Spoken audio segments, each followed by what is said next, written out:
The unexpected resistance. The Kreloran Empire had conquered 17 star systems in the last decade alone. Their massive warships, with hulls like polished obsidian reflecting the cold light of distant stars, moved through space with a silent, deadly grace. No civilization had successfully resisted them. Until now. Admiral Vax Tour stood on the command deck of the flagship Inevitable Conquest, his 4 arms folded behind his back as he gazed at the blue-green planet filling the viewscreen. Earth, such a simple name for what the Krelorans considered just another conquest in their relentless expansion. Population scans complete. Admiral reported his second-in-command. 7 billion humans. Primitive defenses. No significant space fleet detected. They have scattered orbital platforms and a small lunar base, but nothing that poses a threat to our armada. Vax Tour's mouth curved into what passed for a smile among the Krelorans, a slight parting of his bifurcated lips. Open a communication channel to their world leaders. Let us offer them the usual terms.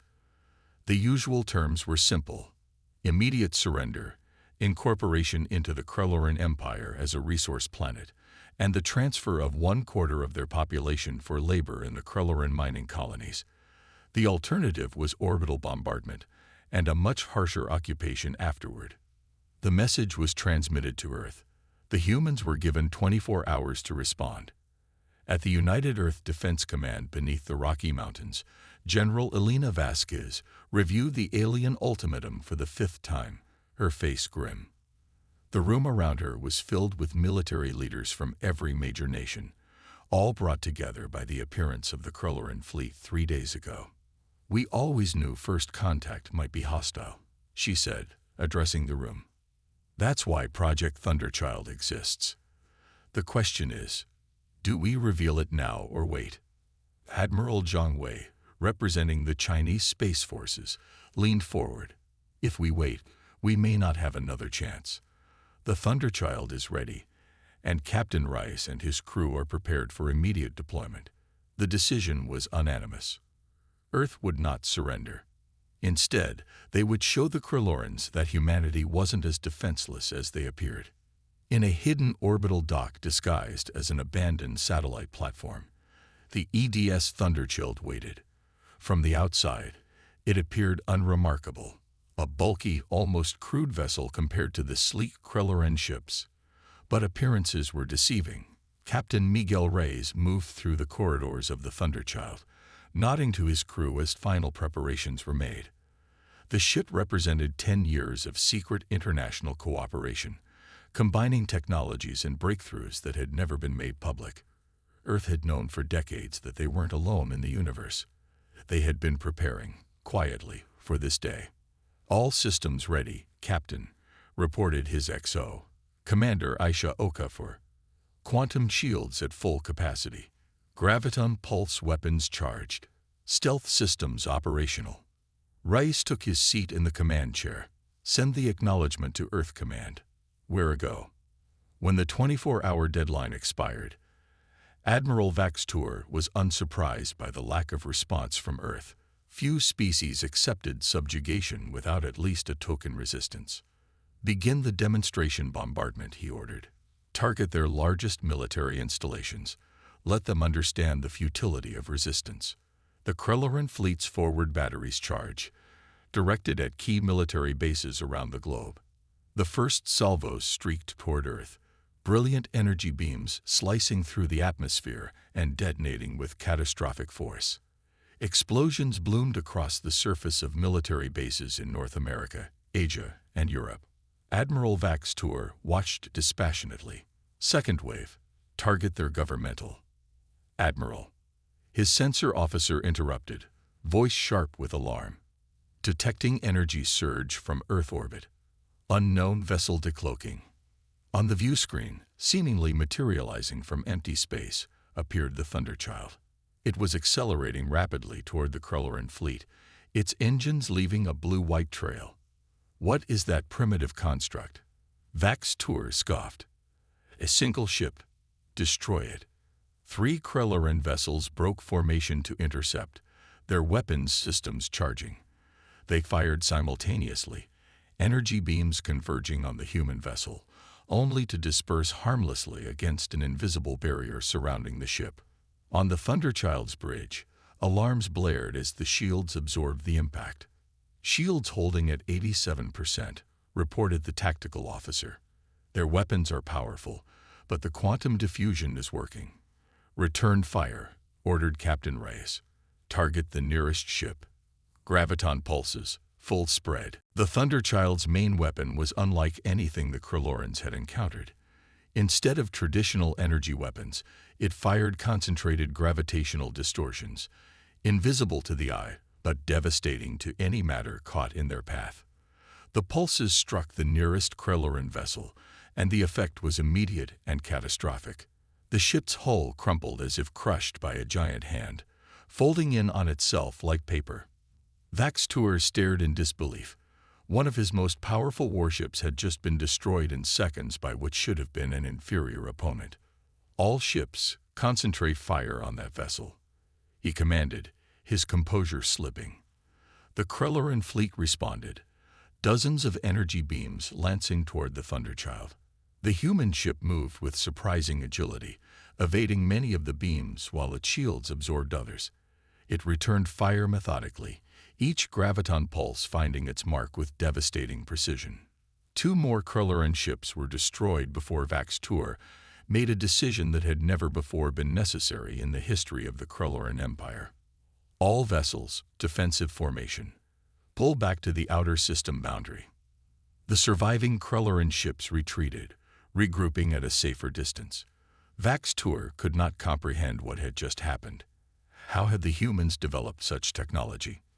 The scans had shown nothing to indicate this level of advancement. On Earth, cheers erupted in the Defense Command Center as they watched the Krelloran fleet retreat. General Vasquez knew the victory was temporary, but it was significant. Humanity had proven itself not to be an easy conquest.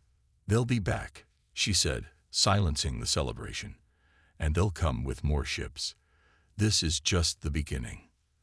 The Thunderchild took up a defensive position in Earth orbit, its crew exhausted but triumphant. Captain Rice stared at the distant stars where the Krelloran fleet had disappeared. "XO, start repairs immediately. Inform Earth Command that we're operational but need to recharge the graviton capacitors." Commander Okafor nodded, but her expression was concerned. "Sir, we caught them by surprise this time. Next time, they'll be ready for us." Reyes nodded grimly. "Then we'll have to be ready for them too. The Thunderchild may be Earth's best weapon, but we're going to need more than one ship to win this war." As the Thunderchild orbited Earth, humanity began its preparations for the coming battle. The world was united as never before by the common threat.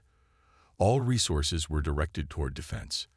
The secret technologies that had gone into the Thunderchild were now shared openly, with factories around the globe retooling to produce components for planetary shield generators and new vessels. Aboard the inevitable conquest, Admiral Vaxtur reviewed the battle footage again and again, searching for weaknesses in the human ship. His pride was wounded, but more than that, he was curious. In all their conquests, the Krellorans had never encountered technology like the graviton weapons. "Send a message to the Imperial fleet," he ordered. "Request reinforcements, and prepare all ships for a full analysis of the human vessel. Next time, we will be prepared." The battle for Earth had only just begun, but humanity had shown that it would not fall easily.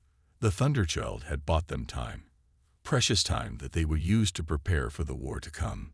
Humanity's defiance. 3 weeks after the first encounter, Earth had transformed. The initial shock of alien contact had given way to determined preparation.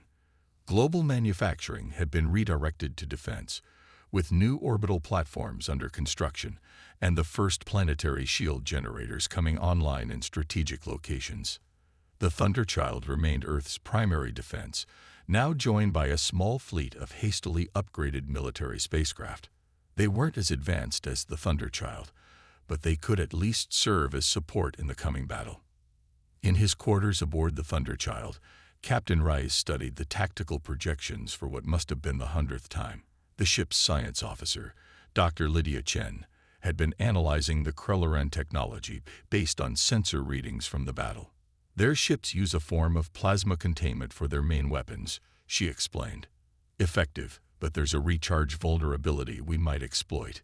Each firing sequence creates a brief power fluctuation. Reyes nodded, considering the implications. How brief? 3 seconds, maybe 4. Not long. But if we coordinate our attacks. Their planning was interrupted by an urgent communication from Earth Command. General Vasquez's face appeared on the screen, her expression grave. Captain, long-range sensors have detected multiple Krelleran signatures entering the system. At least 30 ships, including 3 that are significantly larger than what we faced before. Reyes felt his blood run cold. ETA. 18 hours. The Thunderchild will need to serve as our primary defense until the planetary shields are fully operational. We're deploying our support vessels to your position. After the communication ended, Reyes called a meeting of his senior officers. The situation was dire, but not hopeless. The element of surprise was gone, but they had other advantages. We know our system better than they do, he told his team. And we've had time to analyze their tactics. Commander Okafor, I want you to coordinate with Earth's fleet. We'll use the asteroid belt for cover and hit and run attacks. Sir, interjected Lieutenant Commander Jackson, the tactical officer, the Thunderchild's graviton capacitors are still not at full charge. We can't sustain another prolonged engagement. Reyes smiled grimly. Then we won't engage directly. We'll be the bait. The plan was audacious. The Thunderchild would present itself as Earth's main defender, drawing the Krelleran fleet into pursuit. Meanwhile, Earth's smaller vessels would lie in wait among the asteroids, emerging to strike at exposed flanks and engines before retreating back to cover. As the Krelleran fleet approached, Admiral Vaxtur was confident of victory. His reinforcements included 3 Imperial dreadnoughts, each capable of planetary bombardment from safe orbital distances. He had studied the human ship extensively and developed countermeasures for its weapons. The humans rely on their graviton technology, he told his commanders. We've modified our shields to adapt to gravitational distortions, and our new phase disruptors should penetrate their defenses. The fleet entered Earth's solar system in formation, weapons charged and ready. This time, there would be no ultimatum, no mercy. The resistance of the humans had elevated this from a standard conquest to a matter of imperial pride. Admiral, reported his sensor officer, we're detecting the human vessel. It's moving to intercept. Vaxtur's eyes narrowed. Just one ship again. They learned nothing from our first encounter. All vessels, advance. Prioritize targeting of the human ship, but prepare for planetary bombardment immediately after. The Thunderchild approached the Krelleran fleet boldly, seeming to challenge them directly. It fired a spread of graviton pulses at the lead ships, then immediately changed course, accelerating toward the asteroid belt. They're retreating, observed Vaxtur's second-in-command. No, corrected Vaxtur, his military instincts warning him. They're leading us into a trap. Maintain formation and advance cautiously. But the Krelleran commanders were eager to avenge their earlier defeat. Several ships broke formation to pursue the Thunderchild, their weapons firing continuously. The human ship weaved between asteroids, using them as shields against the Krelleran attacks. Then, just as Vaxtur had feared, Earth's support vessels emerged from hiding places among the asteroids. They were small and agile, targeting the engines and weapons systems of the pursuing Krelleran ships. 2 Krelleran vessels were disabled before they could react. Pull back and regroup, Vaxtur ordered. Do not pursue into the asteroid field. The battle quickly became chaotic.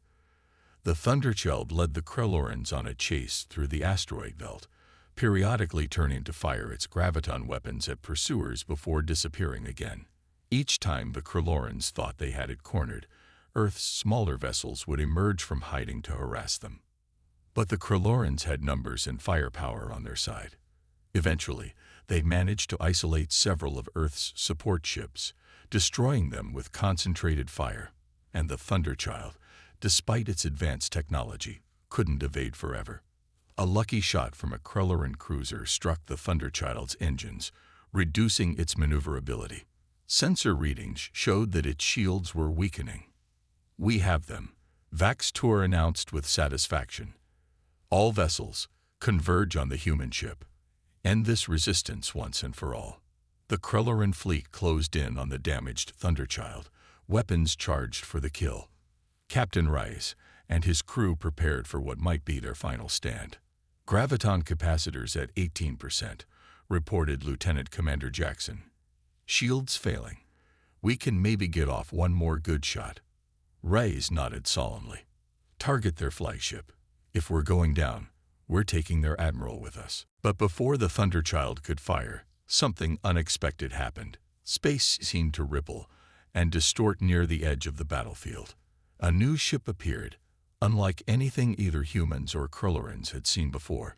It was massive, easily dwarfing even the Krelleran dreadnoughts, with a crystalline appearance that seemed to shimmer between states of matter.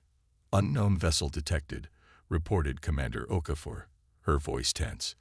"It's not one of ours, and doesn't match Krelleran design."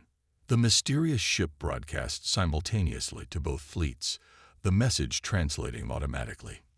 "This conflict ends now," announced a melodious, multi-tone voice. "We are the Aetheri.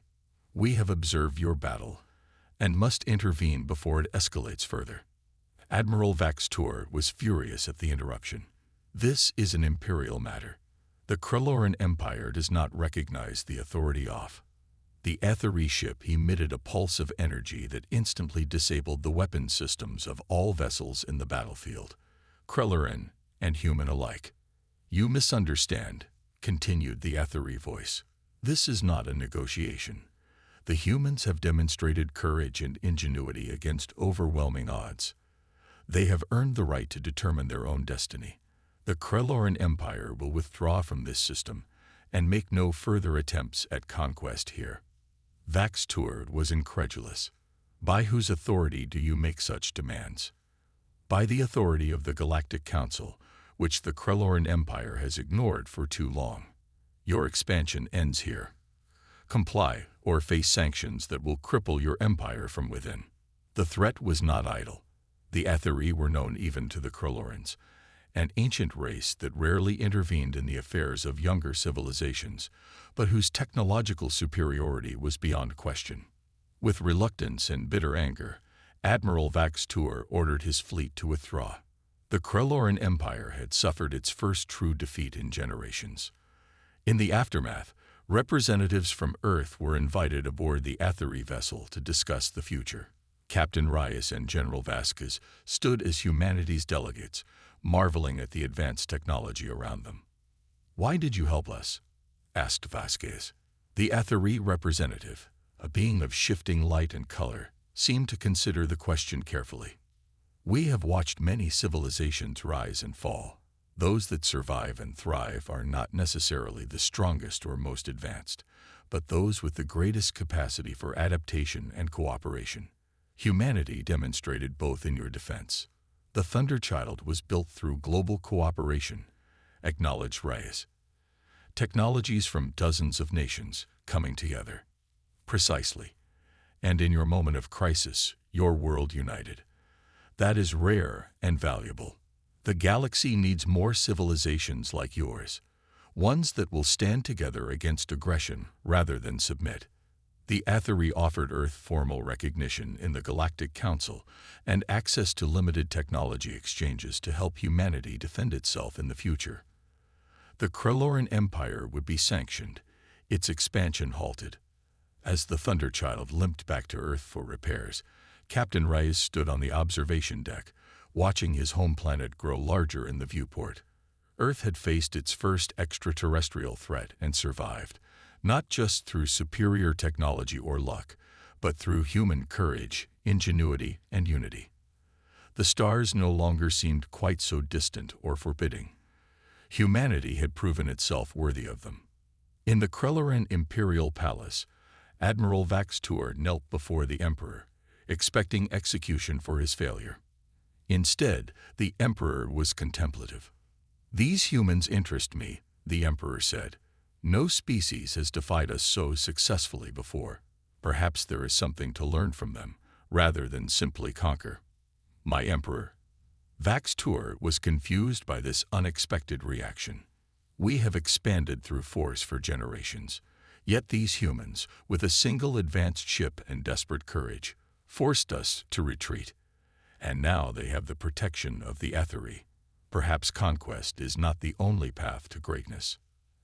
As the Kreloran Empire reluctantly began diplomatic communications with Earth, humanity prepared for its new role in the galactic community. The Thunderchild, once a secret last resort, became a symbol of human potential and determination. Earth would never again be seen as an easy target. The species that had once been confined to a single planet had announced its presence to the stars not with a whisper, but with a defiant roar that echoed across the galaxy. Humanity had arrived, and the universe would never be the same.